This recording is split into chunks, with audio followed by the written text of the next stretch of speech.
ಈ ಭಾರತವನ್ನ, ಈ ರಾಷ್ಟ್ರವನ್ನ ಒಡಿಬೇಕು ಎನ್ನುವಂತ ದೊಡ್ಡ ಪ್ರಯತ್ನ ಶುರುವಾಗಿದೆ.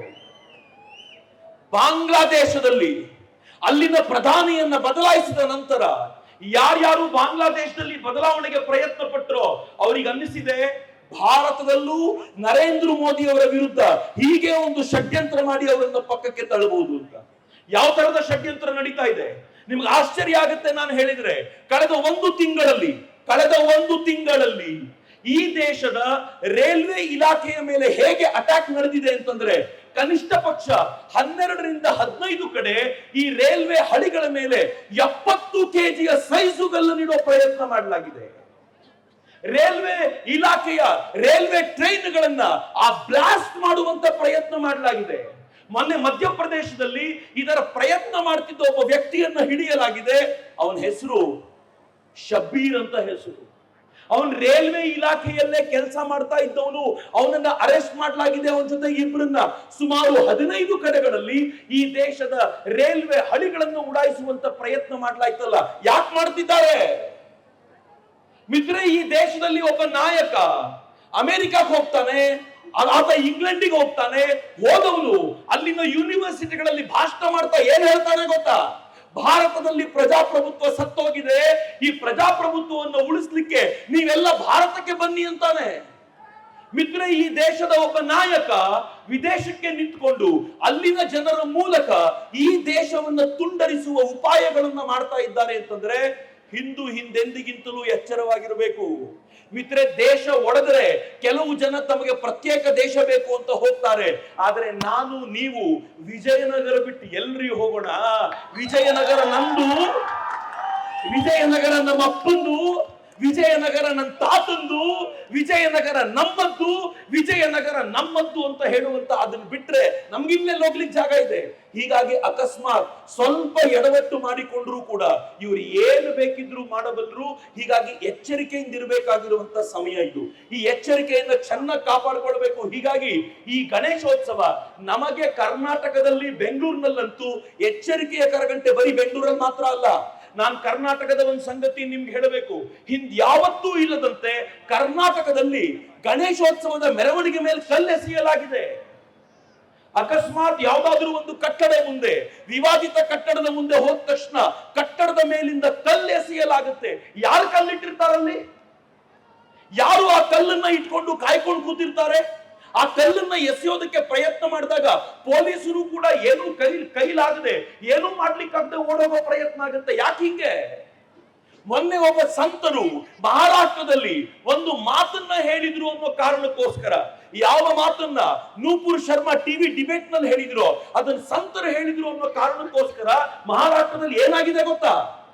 25-30 ಸಾವಿರ ಜನ ಸರ್ ತನ್ಸೆ ಜುದಾ ಘೋಷಣೆ ಕೂಗ್ಕೊಂಡು ಬೀದಿಗೆ ಬಂದಿದ್ದಾರೆ.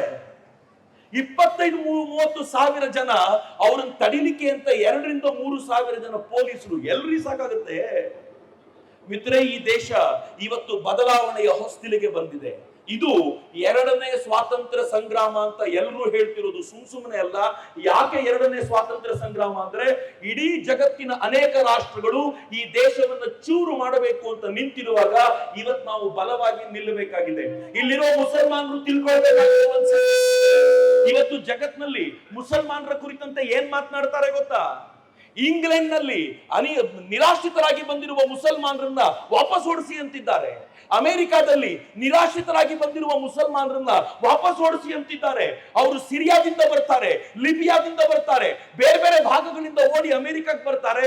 ಪಕ್ಕದಲ್ಲಿರುವ ಮುಸಲ್ಮಾನ ರಾಷ್ಟ್ರಗಳು ಅವರನ್ನು ತೆಗೆದುಕೊಳ್ಳಲ್ಲ. ಯಾಕೆ ಅಂದ್ರೆ ಇವರನ್ನು ತಗೊಂಡ್ರೆ ಅಪಾಯ ಜಾಸ್ತಿ ಅಂತ ಮುಸಲ್ಮಾನ ರಾಷ್ಟ್ರಗಳಿಗೆ ಗೊತ್ತಾಗಿದೆ. ಇಸ್ರೇಲ್ ಅನ್ನೋ ಒಂದು ರಾಷ್ಟ್ರ ನಿನ್ನೆ ಏನ್ ಮಾಡಿದೆ ಅಂತ ಕೇಳಿದ್ರೆ ನೀವು ಆಶ್ಚರ್ಯಚಕಿತರಾಗ್ತೀರಾ.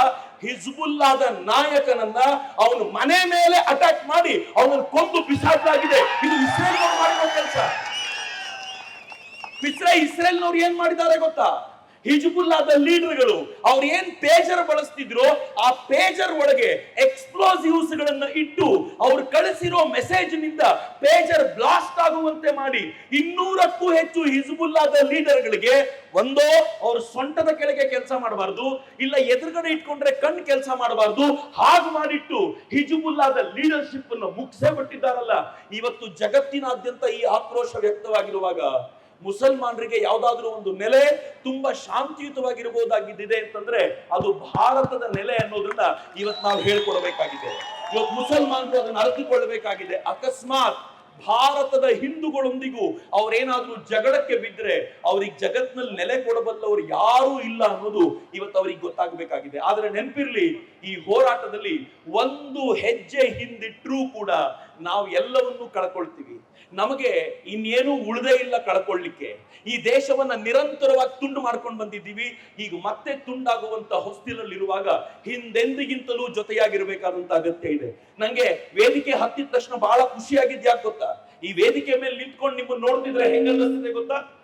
ಈ ಕಡೆ ದಕ್ಷಿಣ ಭಾರತ, ಈ ಕಡೆ ಗುಜರಾತಿನ ಭಾಗ, ಈ ಕಡೆ ಈಶಾನ್ಯ ರಾಜ್ಯದ ಭಾಗ, ಮತ್ತೆ ಡೆಲ್ಲಿ ಕಡೆ ಇರುವಂತ ಭಾಗ ಅಂತ ಅನ್ಸುವಂತೆ ಇದು ಇಡೀ ಭಾರತದ ಮ್ಯಾಪ್ ಕಾಣ್ತಿದೆ ಇಲ್ಲಿಂದ. ನಂಗೆ ನಿಲ್ಲುವಾಗಲೇ ಅನ್ನಿಸ್ತು, ಈ ಮ್ಯಾಪ್ ನೋಡುವಾಗ ಇದು ಗಣೇಶನ ಆಶೀರ್ವಾದದಿಂದಲೇ ಆಗಿರೋದು.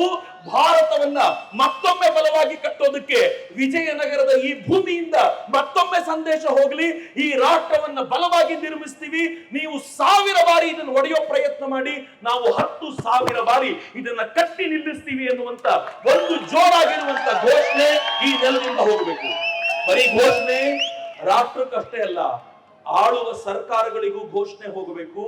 ನೀವು ಓಟ್ ಸಿಗುತ್ತೆ ಅಂತ ಹಿಂದೂಗಳನ್ನೇನಾದ್ರೂ ಮೆಟ್ಟಿ ನಿಲ್ಲುವ ಪ್ರಯತ್ನ ಮಾಡಿದ್ರೆ ಮೊದಲನೇ ಬಾರಿ ಹಿಂದೂ ಸುಮ್ನಿರ್ತಾನೆ, 2ನೇ ಬಾರಿ ಹಿಂದೂ ಸುಮ್ನಿರ್ತಾನೆ, ಆದ್ರೆ 3ನೇ ಬಾರಿ ಎದ್ದು ನಿಂತ ಅಂತಂದ್ರೆ ಅವನು ಕಾಲ ಪುರುಷನಾಗಿ ಕಾಡ್ತಾನೆ.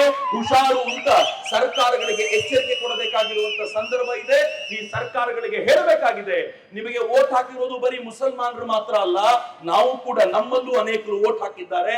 ಓಟ್ ಹಾಕಿರುವಾಗ ನೀವು ಮುಸಲ್ಮಾನರ ಸರ್ಕಾರ ಅಂತ ಹೇಳಿದ್ರೆ ಮುಂದೆ ನೀವು ಮುಸಲ್ಮಾನರವರೇ ಆಗಿ ಇರಬೇಕಾಗತ್ತೆ ಹೊರತು ನೀವು ಯಾವತ್ತಿಗೂ ನಮ್ಮವರಾಗ್ಲಿಕ್ಕೆ ಸಾಧ್ಯ ಇಲ್ಲ ಅನ್ನುವಂತ ಎಚ್ಚರಿಕೆಯನ್ನು ಅವರಿಗೆ ಕೊಡೋದ್ರ ಮೂಲಕ ನಾವೆಲ್ಲರೂ ಇವತ್ತಿನ ಈ ಶೋಭಾಯಾತ್ರೆಯನ್ನ ಭರ್ಜರಿ ಯಶಸ್ವಿಗೊಳಿಸೋಣ.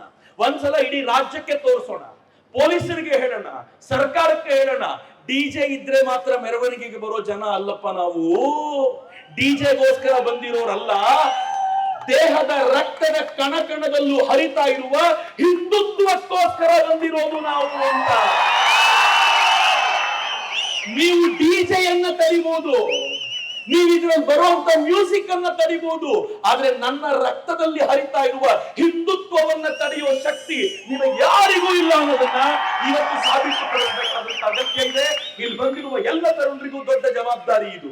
ಈ ತರುಣರನ್ನ ಒಗ್ಗೂಡಿಸಿದಂತ ಆ ಸರ್ಕಾರಕ್ಕೆ, ಇಲ್ಲಿನ ಪೊಲೀಸ್ ವ್ಯವಸ್ಥೆಗೆ ನಾನು ಅತೀವವಾಗಿ ಧನ್ಯವಾದವನ್ನು ಸಮರ್ಪಿಸ್ತೇನೆ ಮಿತ್ರರೇ.